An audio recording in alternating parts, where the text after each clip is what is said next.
वो जिसको छोड़ोगे, वो जिसको छोड़ोगे, न किसी की हार होती है, न किसी की जीत होती है, सिर्फ परिवार बिगड़ने के अलावा और कुछ भी नहीं होता। इसलिए दुनिया से लड़ लेना, लेकिन भाई भाई में झगड़ा कभी मत होने देना। रात्रि में नाती पोते बेटे बहू सब एक साथ बैठे हैं, और आपको बताऊं उस घर से बड़ा स्वर्ग और कहीं नहीं हो सकता, जहां 3 पीढ़ी एक साथ बैठ करके भोजन करें। समझ लेना इससे बड़ा स्वर्ग और कहीं नहीं है। इस घर को बस ऐसे ही स्वर्ग बनाए रखना, इस परिवार को हमेशा ऐसे ही संजो।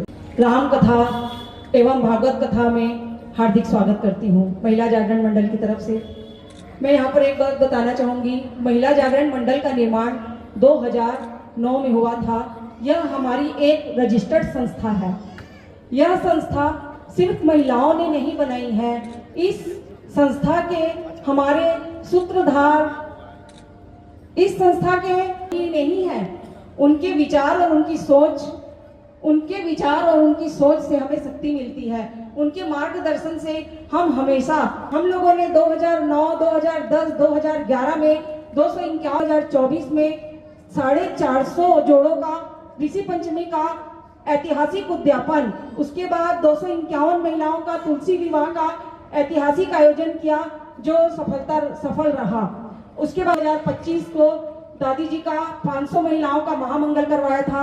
उसके तुरंत बाद ही हमने 3 दिन की साथ ही साथ मेरे बीच से आप जा रही हैं, जबकि मैं इनको बार बार विश्वास दी, जल्दी हम एक बड़े कार्यक्रम में हो गई। और अब ऐसी ना होए, भाभी तेरे घर में सुनित्य द्वादशी होए। भाभी अब तेरे घर में रोज द्वादशी होएगी। भगवान ने जैसे देखा, भगवान सुदामा जी को देखने लगे और एक बात पर रो पड़े, कहने लगे, हाँ ये महादुख और कित पायो सखा, तुम आए कितना किते दिन कोई। ऐसे बिहाल और बीमार सो, पग कंटक जाने लगी पुनि जोई। बारात को पा गए भगवान, और एक मुट्ठी चावल पाने के बाद में भगवान ने कह दिया, सुदामा जी जाओ, मैंने तुमको 1 लोक का धन दान कर दिया। दूसरा मुट्ठी लिया, दूसरी मुट्ठी लेकर के भगवान दूसरी मुट्ठी भी पा गए। सुदामा जी से कह दिया, सुदामा जी जाओ, मैंने दूसरा भाव भगवान रुक्मणी जी ने इसलिए हाथ को पकड़ा, बोले क्यों? रुक्मणी जी ने कहा, कन्हैया तुमने 2 लोगों का धन 2 मुट्ठी खा करके 2 लोग का धन दान कर दिया। कन्हैया कहीं तीसरी भी खा लोगे, वो कहीं 3 लोगों को दान में दे दिया ब्राह्मण देवता को, तो हम 16,108 को लेके कहाँ जाओगे कन्हैया? इसलिए भगवान ने 2 लोगों का धन दान इनको दिया। सुदामा जी कुछ समझ ही नहीं पाए, रहे श्याम संग कुछ दिन सुदामा। चले द्वारिका से तो भगवान बोले, न घबराओ प्यारे, गई सब गरीबी, अब खुशी का क्षमा। अब तुम्हारी सारी गरीबी चलने लगे। कन्हैया बहुत दिन रह गए, तू कहे तो अब मैं जाऊं।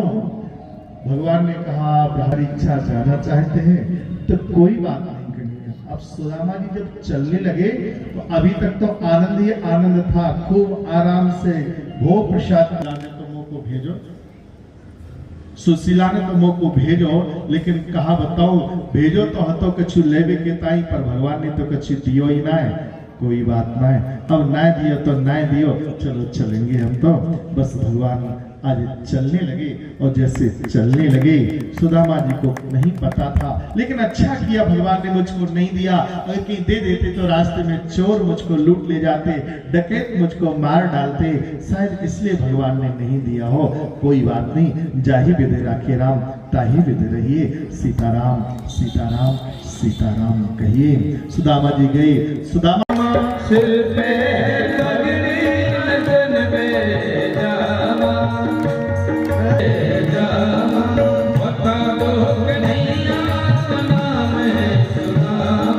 सिर पे ही पगड़ी